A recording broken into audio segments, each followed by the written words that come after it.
Hello everyone, Lawrence here, and if you're anything like me, you love listening to proper decent sounding headphones, but you also want to do some gaming on the side, or you're in a lot of video calls, whatever it is that we have to do these days, and you don't want people to have to listen to horrible sound quality. Well, today I have the solution for you. Now obviously I know what you're all saying, Lawrence, we know the ModMic exists, but the ModMic is 55 UK pounds, whereas this one is only 45, so you save 10 pounds, which is about 15 euros, give or take, with taxes and everything. So depending on where in the world you are, this could be a very interesting proposition.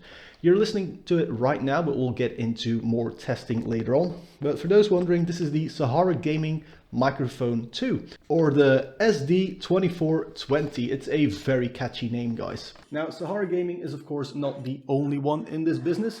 There's of course the ModMic. This thing's been around for ages. This thing is actually a 4-year-old ModMic for business. More about that later. And in this video, I'll also be comparing it to this, 6, 7, 8-year-old 10 euro Zalman clip-on microphone. I'll also, of course, compare it to this guy here, a sock over a normal microphone, which is what I use for most of my recordings these days. And I don't know, maybe we'll add some more microphones into a comparison. Now, the Sahara Mic 2 is, as I said, quite cheap. It's slightly cheaper than the ModMics, so if you are on a budget, that is definitely something to consider. Inside this box, you get the microphone, which is attached to a 3-meter long cable with a 3.5mm jack. More about that later. Get some cable clips and extra adhesives. What's really nice is in this box, you get a different box. A Sahara Gaming carrying pouch, which barely fits the microphone, but it fits, so that's nice. Opens up just like that, and in here you get an alcohol prep pad, so you can degrease the headphones you want to, stick your microphone to.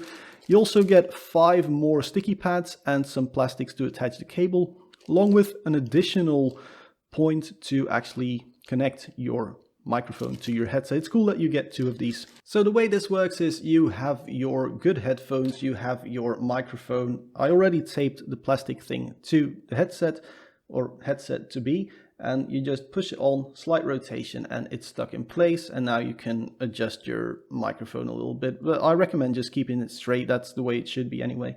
Now this push down and twist mechanism is pretty good. However, there is also a screw thread on the top here, and what happens is when you push it, you're also loosening up or tightening down on the screw thread, so it's something to be a little bit wary of, but it's not a big problem. However, this is their patented system. Oh, here you can see their patent applications. I'd be surprised if they actually grant the patent on this, but they have a patent application. The thing is, what ModMic does, in my opinion, is a lot easier, and I think these guys do have a patent, so that's why Sahara Gaming went with a different system, I guess.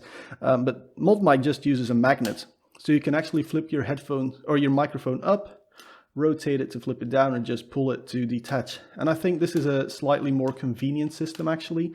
But if ModMic patents this, then of course Sahara Gaming and others can't use it. So as I said, you get some additional sticky pads and a sticky mount in the box, but you also get these little S-clips, which my camera is definitely, oh, it is going to focus on it, that's cool. And the idea is you just take this clip, clip it to your headphone wire, and then clip it to your microphone wire, and now it's like one wire, a bit heavy and a bit bulky, but that's the idea. The problem with that is they do market it as being able to quickly remove the microphone, and once you clip it to the cable, you can no longer quickly remove it. Now, of course, the single most important thing with headsets and their microphones is how they sound. So let's actually set up a bit of a test rig here. I'll use the Sahara Gaming microphone. I'll also use a 4-year-old ModMic.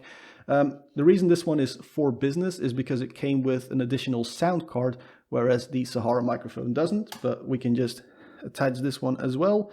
Make sure it's about the same distance from my mouth, so it's a fair test. And then I'll also clip on the little Zalman clip-on microphone down the cable somewhere, so we can do a bunch of comparisons. The way these microphones work is they have a 3.5mm jack to record straight into your computer.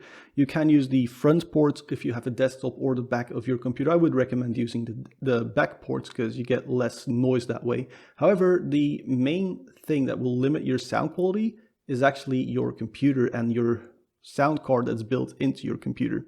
So in order to deal with that, I'll be recording everything using this Zoom H1 microphone interface. This is a field recorder, but you can also plug in a microphone and then use it as an interface to go straight to your PC.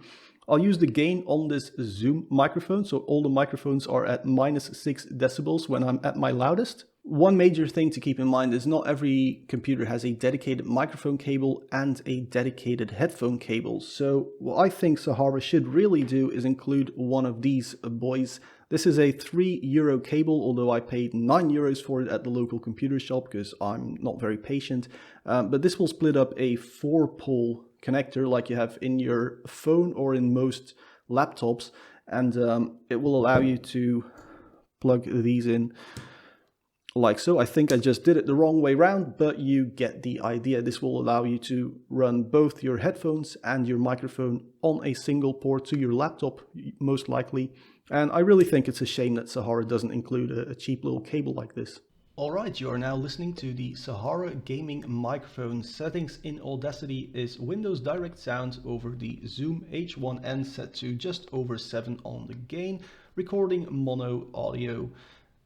Let's start with a few seconds of silence so you can hear if there's any signal noise. And back to me talking gibberish, as I also try to type some random letters on a very clicky keyboard, just so you know how well it deals with noise isolation.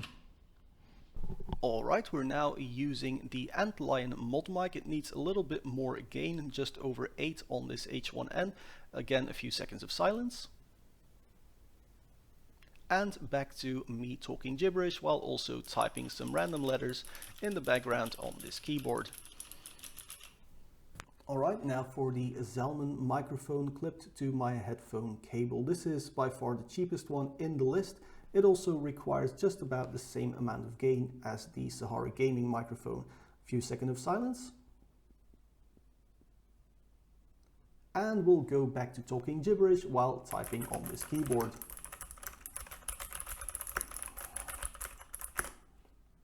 Alright, now just for giggles, this is the Takstar SCG598, a 25-ish euro shotgun microphone, which again connected to the Zoom H1N. A few seconds of silence. And back to typing random jitter, this time with only one hand. Alright, next up is my Fifine K669, I think it is, microphone. I took off the sock that I usually use and there's no post-processing happening to any of this sound. Again, a few seconds of silence.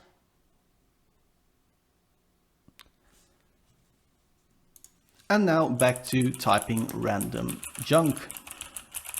Alright, so you've listened to all the different microphones. My personal preference still goes to a USB condenser microphone on a stand, but I get it that for a lot of you at work, for example, you can't just bring a microphone stand and a big microphone and a bunch of recording equipment with you.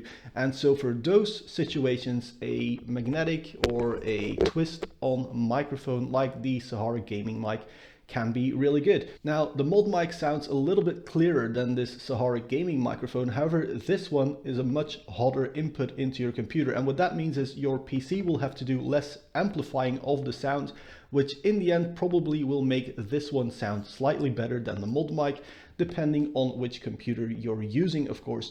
Anyway guys, if you liked this video, please let me know in the comments what you liked, what you didn't like. Hit that thumbs up and definitely the thumbs down if you disliked it. Bring back the dislike button and I'll see you all in the next one. Cheers!